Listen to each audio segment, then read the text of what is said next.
All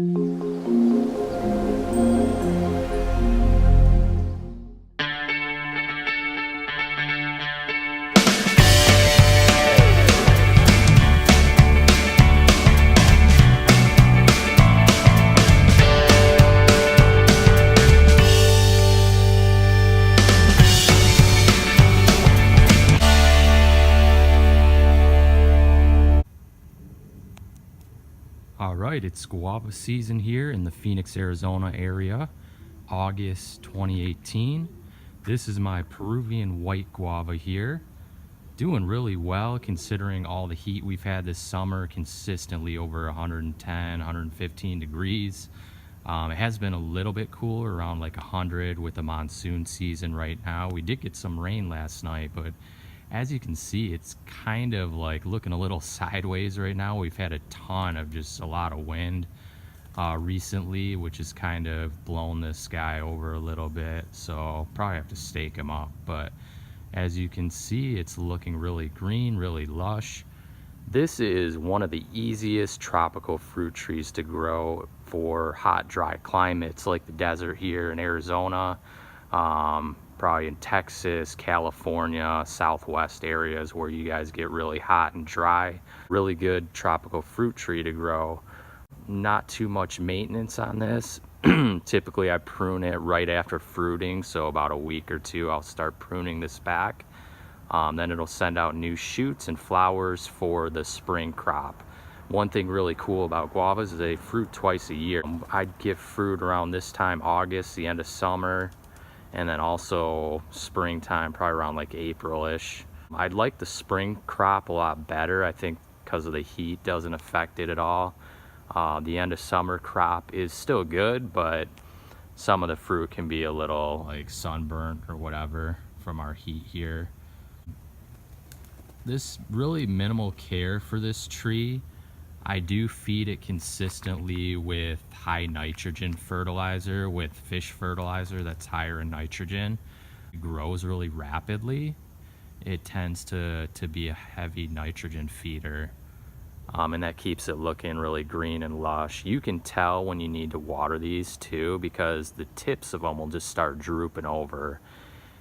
And contrary to what I've read, you need a lot of water. I water this guy almost like, I'd say every other day in the summer heat.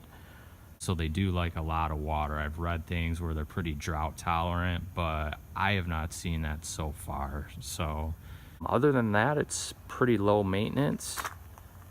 There's a guava down there on the ground. Let me check this out. So that's what it looks like.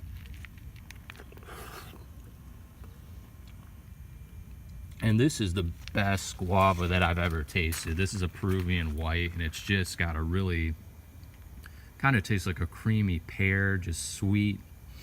I've got that floral guava taste that you would expect.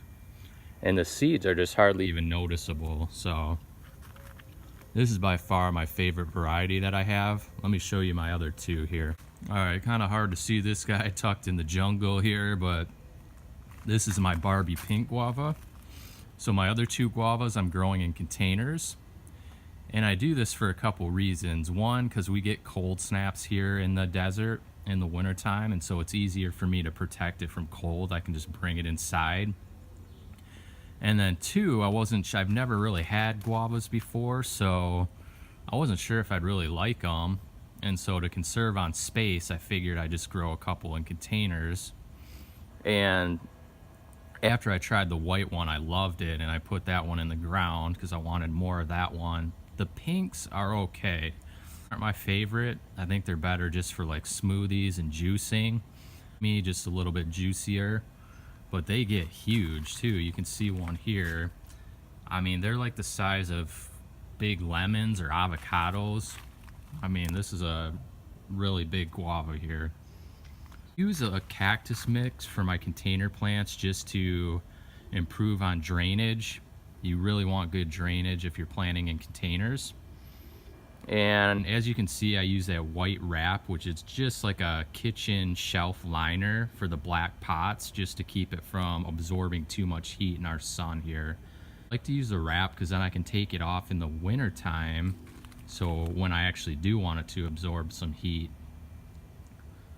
Let's prune this guy back quite a bit after fruiting. And these things just grow like weeds. So all my guavas I purchased, they were about, I don't know, 6-inch little starter plants, mail order. And I was kind of disappointed when I got them in the mail. They didn't look like much, but once I put them in a pot, and after a month or two, they just took off. I mean, after the first summer, they were like probably 4 or 5 feet tall. They just grew so rapidly. All right, back here in my corner, this is my Indonesian seedless guava. And this is a Thai guava variety. And you can see that one there is kind of getting kind of sunburnt there, but they're not a real pretty fruit. They got kind of a rougher look to them.